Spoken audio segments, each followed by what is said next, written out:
This channel does not promote any violent, harmful, or illegal activities. All content provided by this channel is meant for an educational purpose only.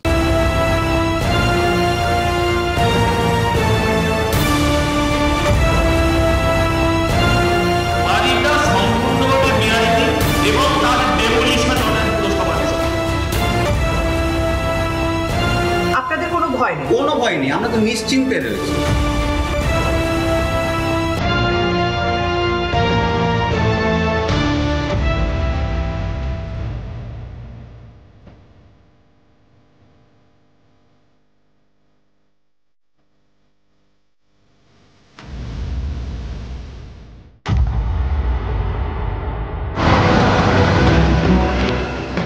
টিভি9 বাংলায় স্বাগত। Hotspot নিয়ে আমি শর্মিষ্ঠা হাজির। আজকে আমি শুরুটা আরিয়াদহ থেকে করলাম। কেন হঠাৎ করে আরিয়াদহতে এলাম?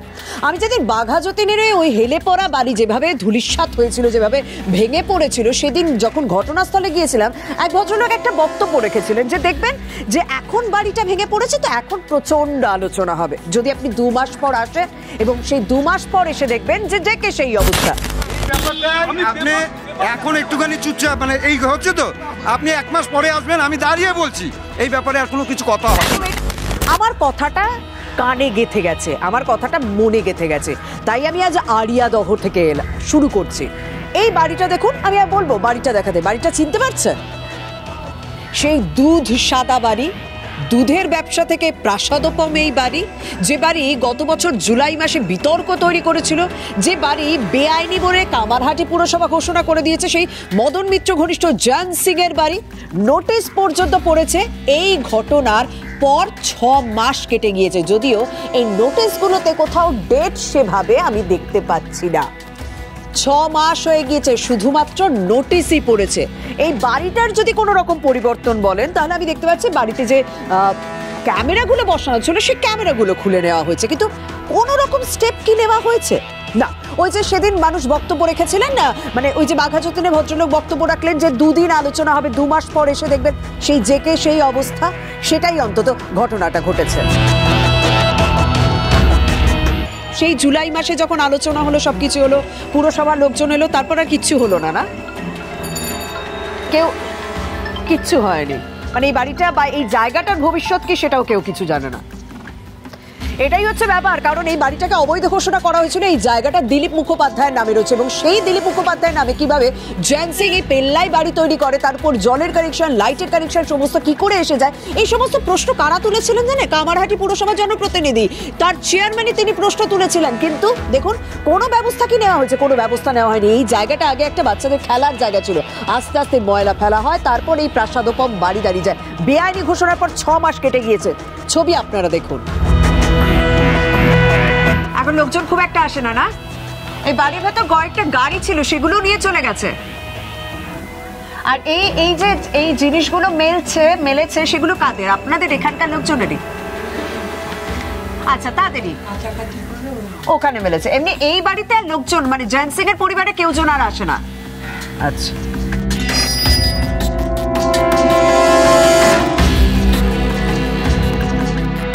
বাড়ির এইদিকে যখন এলাম তখন একটুখানি পরিবর্তন দেখছি, যে বাড়ির ভেতর যে গাড়িগুলো ছিল সেই গাড়িগুলো নেই এবং সামনের দিকে ক্যামেরাগুলো খুলে নেওয়া হয়েছে, কিন্তু পিছনের দিকে বাড়ির এই প্রান্তে এসে আমি অন্তত একটা ক্যামেরা দেখতে পাচ্ছি।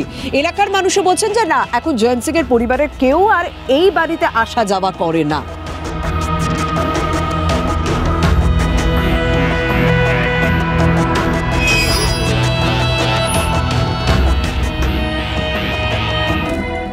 দাদা, সেই জুলাই মাস থেকে এখানে যে লোকজনের এসেছিল, কামারহাটি পুরসভার লোকজন এলো, সমস্ত কিছু দেখে গেল, তারপর পুরসভা থেকে কেউ আসেনি? না, আমাদের চোখে পড়ে। আচ্ছা, ওই জুন জুলাই আগস্ট ওইটুকুর সময় যাওয়া হয়েছে। হ্যাঁ, জুলাই আগস্ট নাগাদ সেই কামারহাটি পুরসভার লোকজন এসেছিল, নোটিশ দিয়েছিল, তারপর আর কোনোদিনও পুরসভার লোক আসতে দেখেছেন? আর কোনোদিনও আসেনি। ওই বাড়িটা এমনি এরকম ভাবেই পড়ে আছে, তাই তো? তালা তো ওই নোটিশ লাগানো ওরকমই পড়ে রয়েছে। এটাই হচ্ছে সব থেকে বড় প্রশ্ন। ওই যে বারবার আমি ওই ভদ্রলোকের কথাটা আমি বললাম না সেদিনকে কাজ করতে গিয়ে, এবং এটা প্রত্যেকটা ক্ষেত্রেই বলা হয় যখন কোনো রকম ঘটনা ঘটে তা নিয়ে খুব 2 দিন চর্চা 3 দিন চর্চা। তার জন্য আমার মনে হলো ওই বাঘা যতীনের ভদ্রলোকের বক্তব্য শোনার পর আমি রিভিজিট করি। যদি কারোর নামের সঙ্গে মানে জয়ন্ত সিং, তার সঙ্গে মদন মিত্রের নাম জড়িয়ে গিয়েছিল, জয়ন্ত সিং এর সঙ্গে তৃণমূলের নাম জড়িয়ে গিয়েছিল, তৃণমূলের কারোর সঙ্গে যখন এরকম একটা নাম জড়িয়ে যায় এবং এরকম বেআইনি কনস্ট্রাকশন, কারণ কামারহাটি পুরসভা খোদ তারা নিজেরাই বেআইনি ঘোষণা করেছিল, বেআইনি কনস্ট্রাকশনের জন্য সঙ্গে যখন একজন তৃণমূল ঘনিষ্ঠের নাম জুড়ে যায় তাহলে কি কোনো রকম ব্যবস্থা নেওয়া হয় না? কারণ এভাবে বাড়িটা দাঁড়িয়ে গেছে, তারপর আস্তে আস্তে আস্তে যখন সবকিছু চুপচাপ হয়ে যাবে তখন আবার যে কে সেই, ওই যে প্রশ্ন আবার যে কে সেই অবস্থা হবে, সেটাই কি তাই?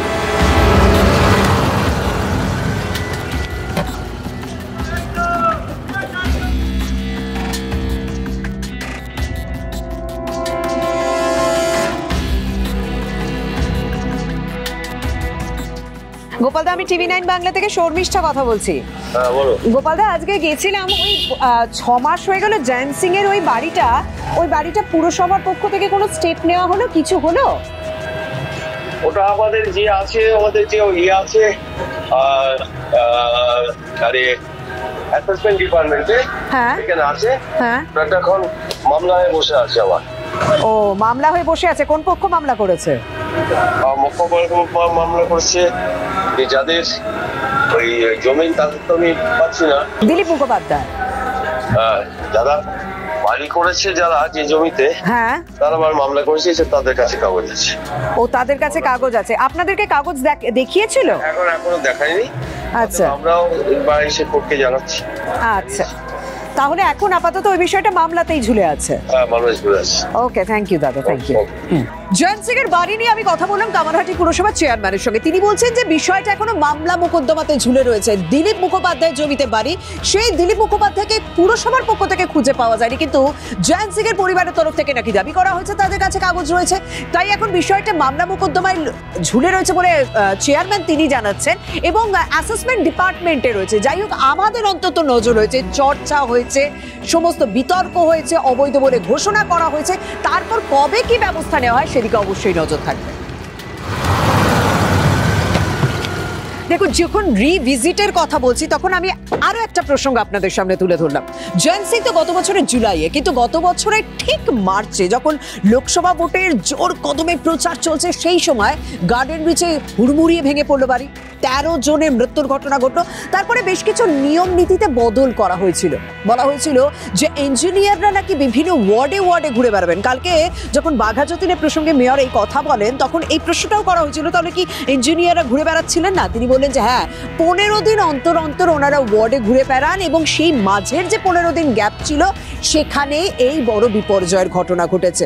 বুঝতে পারছেন যে সমস্ত কিছু হচ্ছে, কিন্তু সেই নিয়ম নীতিগুলো কতটা লাগু হচ্ছে সেটা অন্তত ছবিতে এবং ঘটনাক্রমে বোঝা যাচ্ছে না। আমি আজকে মানিকতলায় পৌঁছে গিয়েছি, কারণ মানিকতলায় আরো একটি হেলানো বাড়ির খবর পেয়েছি, একটুখানি সেটাই খোঁজা যাক।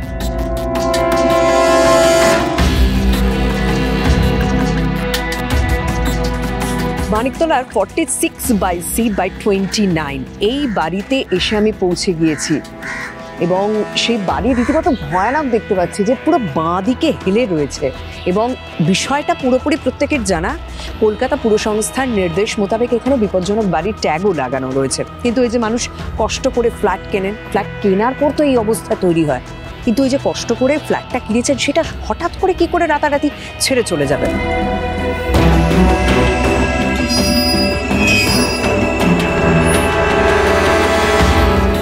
এই ফ্ল্যাটটা হেলতে শুরু করেছে কবে থেকে? যখন আমরা এই ফ্ল্যাটে ঢুকি তখনই জাস্ট একটু ব্যাকা ছিল, তখন বললো বলবি ভয়ের কিছু নেই। আমাদের ফার্স্ট ফ্লোরটা হওয়ার পর, গ্রাউন্ড ফ্লোর হওয়ার পর আমাদের স্ট্রাকচারটা একটু সরে গিয়েছে, যার জন্য ব্যাকা লাগছে।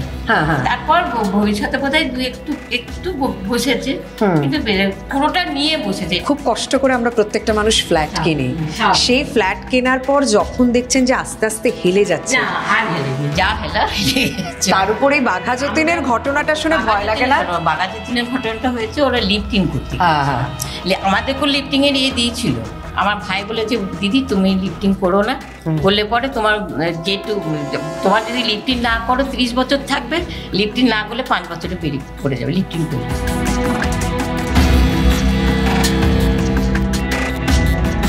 ভয় লাগে না? কিছু ভয় নেই, কোনো ভয় নেই। আচ্ছা, মানে এই যে বাঘা যতীনের ঘটনাটা ঘটলো, কিছু আমার তো লিফটিং করতে গিয়ে হয়েছে, লিফটিং না করলে হতো না হয়তো।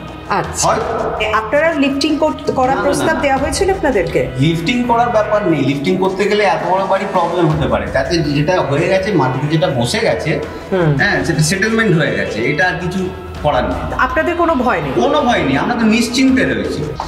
গতকাল পুরমন্ত্রী মেয়র ফিরহাদ হাকিমের কোথাও বক্তব্য ছিল তো পুরো এই সংস্থার দিকেই দায় ঠেলে দিয়েছিলেন, বলছিলেন যে লিফটিং করতে গিয়ে ইঞ্জিনিয়াররাই ভুল করেছে, মানে সেই সংস্থার উপরই দায়। কার্যত সেই সুরই শোনা গেল এই বিপ্লবী বাড়ির ঘোষ সরণি এই হেলে পড়া বাড়ির বাসিন্দাদের মধ্যে, যে কারণেই তারা বাড়ির লিফটিং এর কাজে একদমই সম্মতি জানাননি। তবে বলছেন যে তারা এভাবেই রয়েছেন, গত 20 বছরেরও বেশি সময় তারা এভাবেই রয়েছেন, তারা এভাবেই থাকবেন। মানে বহু হেলা বাড়ি রয়েছে শহর কলকাতায়, তার মধ্যে অন্তত আমি একটা এইখানে বাড়ি খুঁজে পেলাম, আরও তো বেশ কিছু গার্ডেন ব্রিজ, তিলজলা এই সমস্ত এলাকায় রয়েছে, কিন্তু সেখানকার বাসিন্দারা বলছেন যে কষ্ট করে ফ্ল্যাট কিনেছি, অত সহজ তো না আরেকটা এই বাড়ি হেলে পড়েছে বলে আমি আরেকটা ফ্ল্যাট কিনবো। তারা এইভাবেই থাকবেন, এইভাবেই ছিলেন, এইভাবেই আছে, এইভাবেই থাকবেন, অন্তত তাদের বক্তব্য তাই।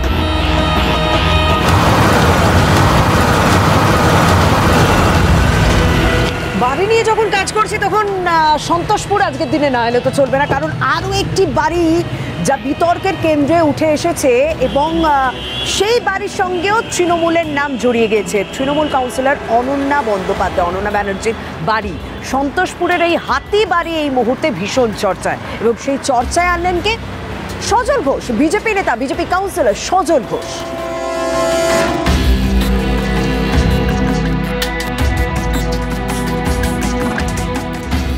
আপনি তো মনে হয় এখানকার আদি বাসিন্দাই, একেবারে অনেক পুরনো বাড়ি, আমি তার জন্যই এলাম। বাড়িটা দেবাশিস বলে একজনের ছিল, হ্যাঁ বিয়ে বাড়িই ছিল, হ্যাঁ বিয়ে বাড়িটাকে ওরা আবার কিনে নিয়ে আবার রিনোভেট করেছে। যখন কিনেছিল তখন তো মনে হয় দোতলা ছিল। দোতলা না, তিনতলাই ছিল। তিনতলা ছিল, তারপর এটা 5 তলা হয়ে গেছে। মানে আমি তো দেখতে পাচ্ছি 1, 2, 3, 4, 5, কারণ 3টে ফ্লোর দেখা যাচ্ছে, 2টো ফ্লোর পুরো হাতির মুখে ঢাকা, তাই তো? আর এই পিছনের জমিটা কাদের ছিল সেইটা আমি বলতে পারবো না, এটা একটা কারণই কোনো ইয়ে ছিল না, বিল্ডিং ছিল না, এটা পাঁচিল ঘেরা জমি ছিল, পাঁচিল ঘেরা জমি ছিল। তারপরে এই বাড়িটার সঙ্গে ওটা লাগোয়া করে তৈরি করে দেওয়া হয়েছে। আচ্ছা, এইটা কি মানে মানে এখন তো অনেক কিছু চর্চা হচ্ছে, হয়তো আপনিও জানেন, যে সত্যি কি এটা বেআইনি ভাবে কিছু হয়েছে? সেইটা আমার পক্ষে বলা তো খুবই মুশকিল। আচ্ছা, মানে এটা কার হচ্ছে, কার প্রপার্টি সেটা কিছু জানেন এখন? শুনেছি কান্না ঘুষে ওই পাশের ওয়ার্ডের কাউন্সিলর যে আছে অনন্যা ব্যানার্জি, অনন্যা ব্যানার্জি জায়গা। অভিযোগ উঠেছে সজল ঘোষের মুখ থেকে। তিনি বলছেন যে মিনু রানী ভাওয়ালের কাছ থেকে প্রথমে এই বাড়িটি কেনেন অনন্যা ব্যানার্জি, কিন্তু যে অবস্থায় কিনেছিলেন তার উপরের যে ফ্লোরটা ছিল, মানে একতলা বাড়ি নাকি পারমিশন ছিল, দ্বিতীয় তলটাও নাকি বেআইনিভাবে হয়েছে বলে সজল ঘোষ অভিযোগ করেছেন। তারপর সেটা রাতারাতি 5 তলা হয়ে যায়, রাতারাতি 5 তলা হওয়ার পর পিছনের অংশটাও এক্সটেন্ড করে নেওয়া হয়। পিছনে একটা পরিত্যক্ত জমি ছিল, সেটা নাকি বেআইনিভাবে দখল করে সেখানেই আরও বাড়ির অংশটাকে বিছিয়ে নেওয়া হয়েছে, বা বাড়ির অংশ আরও তৈরি করা হয়েছে বলে অভিযোগ করছেন সজল ঘোষ। যদিও অনন্যা ব্যানার্জি, মানে কাউন্সিলর অনন্যা ব্যানার্জি, তার বিরুদ্ধে ওটা সমস্ত অভিযোগ অস্বীকার করেছেন। তিনি পাল্টা সজল ঘোষের বাড়ি দেখিয়ে অভিযোগ করছেন, মানে অভিযোগ পাল্টা অভিযোগ চলছে। তাহলে আসল ছবিটা কি, আসল ঘটনাটা কি? 497 নম্বর সন্তোষপুর অ্যাভিনিউ 103 নম্বর ওয়ার্ড।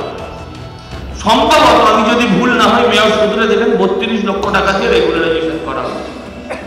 বাড়িটা সম্পূর্ণভাবে বেআইনি এবং তার ডেমোলিশন অর্ডার পুরসভার ছিল। আমি আপনার কাছে জানতে চাই, অত্যন্ত সবিনয় আমি আপনাদের কাছে জানতে চাই, যে একটা ডেমোলিশ অর্ডার হওয়া বাড়ি কি করে আইন সিদ্ধ হতে পারে? এই বাড়িটি যখন 2 বছর আগে একটি নতুন ফ্লোর করানো হয়, তার জন্য একটা স্যাংশন কলকাতা কর্পোরেশন দিয়েছে, কারণ এফআইআর আছে, এখনও আছে। যখন এই নতুন ফ্লোরটি হয় তখন পুরনো সিঁড়িটি ভেঙে পড়ে। এবার আপনি বলতে পারেন তাহলে নতুন যখন ফ্লোর করছিলেন তখনই সিঁড়ি আর লিফটের পারমিশন নিলেন না কেন? কারণ তখন পুরনো সিঁড়ি ছিল অখ্যাত, সুতরাং সেই জন্য নতুন করে সিঁড়ি এবং লিফটের পারমিশন নেওয়া হয়নি। কিন্তু যখন ফ্লোরটি তৈরি হচ্ছিল তখন এই পুরনো সিঁড়িটি ভেঙে যায়, তাই বিপজ্জনক এবং সেফটি সিকিউরিটি মেজারে সিঁড়ি করতে হয় এবং কলকাতা কর্পোরেশনকে জানানো হয়। সেই সময় সেই মতন কলকাতা কর্পোরেশন সিঁড়ি হচ্ছে দেখে বললেন তাহলে তো এটাকে রেগুলার করতে হবে এবং তার জন্য পেনাল্টি এবং ফাইন দিতে হবে, অর্থাৎ ফাইন দিতে হয়, রেগুলার ফিস দিতে হয়। সেটা দিয়েছি, দিয়ে তারা এই যে 32 লাখ কালুনি সুচকে বলছে চিত্র আছে কিনা পিছনে দেখতে, সেই জায়গা থেকে একটুখানি দেখতেই হলো। চালুনি মানে সুচকে বলবে তার পিছনে চিত্র আছে কিনা। দেখুন এই বাড়ির অ্যাড্রেস নিয়ে বলছে, মিডিয়া বাবু যে বাড়িতে থাকেন সেখানে কোনো ছাড় নেই বাড়ি। এই যে 12 নম্বর এখানে লিখছে হুজুরি মহল লেন, তার পাশের বাড়িটা কর্মকার পরিবারের বাড়ি। তার সঙ্গে আমি ছবি দেখিয়ে বলছি দেখুন কোনো ছাড় নেই। তারপরেও মিডিয়া বাবুর 2টো ফ্লোর। উনি প্রমাণ দিন। আমি বলছি বেআইনি থাকলে ভেঙে, বেআইনি থাকলে কর্মকার বাড়িটা আমার বাড়ি থেকে 2টো বাড়ি পড়ে। 2টো ফ্লোর যদি হয়, আমি কেএমসির কাছে খবর নিয়ে দেখেছি সেই 2টো রেগুলার করেছে। অর্থাৎ রেগুলার কেন করবে ডেমোলেশন? সুতরাং তিনি আমাকে কি করে ডেমোলেশনের কথা বলে? আমার বাড়ি তো ছাড় নিয়ে মেয়র সাহেব কিছু বলেননি। খুব কলকাতা কর্পোরেশনে যারা আধিকারিক তারাও আমায় কেউ নোটিশ দেন। একদম পরিষ্কার বলছে, আমার যদি কোনো বেআইনি থাকে ভেঙে দাও। রেগুলারাইজেশন তো উনি করিয়েছেন, এখন পুরো দায়বদ্ধতা তো ওনার আসবে, হাইকোর্টে তো ওনাকেই দাঁড়াতে হবে। হ্যাঁ যাবো। এফআইআর তারা পাস করেনি, যা এফআইআর পাওয়ার কথা শুধু এই মাঝখানে যে জায়গাটা 2টো বাড়ির মাঝখানে, সেই জায়গাটা ওরা তখন স্যাংশন নেয়নি। সেই জন্যে তারা পরবর্তীকালে যখন আমরা ওটা এগেনস্টে হিয়ারিং অফিসারকে এসও বিল্ডিংকে আমরা 401 নোটিশ করি। 401 নোটিশ করতে এসও বিল্ডিং 311 স্কোয়ার মিটার, যেটার মধ্যে লিফট এবং স্টেয়ারকেস, সেটা রেগুলারাইজ করে দেয়। সেটার জন্য 32 লাখ টাকা জমা দেয়। আর বাদবাকি যেটা উপরে, যেটা 4 তলার উপরে, যেটা 71.8 স্কোয়ার মিটার 4th ফ্লোর, সেইটাকে ডেমলিশিংয়ের অর্ডার দেয়, সেটা আমরা ডেমলিশ করে দিই। এলাকার মানুষ বলছেন যে এই যে বাড়ির পিছনের অংশটা নিয়ে নতুন করে বিতর্ক উস্কে দেওয়া হয়েছে বিজেপির পক্ষ থেকে। এই যে অনন্যা ব্যানার্জির বাড়ির পিছনের অংশ, যেটা কিন্তু প্রথম বাড়ি সংলগ্ন এলাকা ছিল না, ওটা ঠিক আমি যে জমিটাতে দাঁড়িয়ে রয়েছি না, সেই জমির মতনই একটা পরিত্যক্ত জায়গা ছিল, আর ঠিক এরকম পাঁচিল দিয়ে ঘেরায় জায়গায় ছিল। সেই জায়গাটাতেই নাকি বাড়িটাকে বাড়িয়ে নেওয়া হয়েছে। এই জায়গাটা তো এরকম জঙ্গল ছিল না, এই যে জমিটা আছে এরকমই জমি ছিল, তাই তো? ওই জমিটা আগে কি ছিল? লোকসভা ভোটের সময় দেখেছিলাম গার্ডেন ব্রিজে নির্মীয়মান বাড়িকে কেন্দ্র করে, বাড়ি ভেঙে পড়াকে কেন্দ্র করে প্রত্যেকটা রাজনৈতিক দল নিজেদের রাজনীতির হাওয়া গরম করেছিলেন। আর এই সময় দেখা যাচ্ছে এই বাঘা যতীনের এই বাড়ি ভেঙে পড়াকে কেন্দ্র করে আবার নতুন করে আলোচনার কেন্দ্রে সেই বাড়ি চর্চা চলছে, অভিযোগ পাল্টা অভিযোগ উঠছে। কিন্তু এই বাড়িগুলোর ভবিষ্যৎ ঠিক কোন দিকে গিয়ে পৌঁছচ্ছে সেটা তো সময়ই কথা বলছে এবং কথা বলবে। যাই হোক, আজ এখানেই শেষ করলাম। আর অন্যান্য খবরের জন্য নজর রাখুন TV9 বাংলার সঙ্গে থাকুন।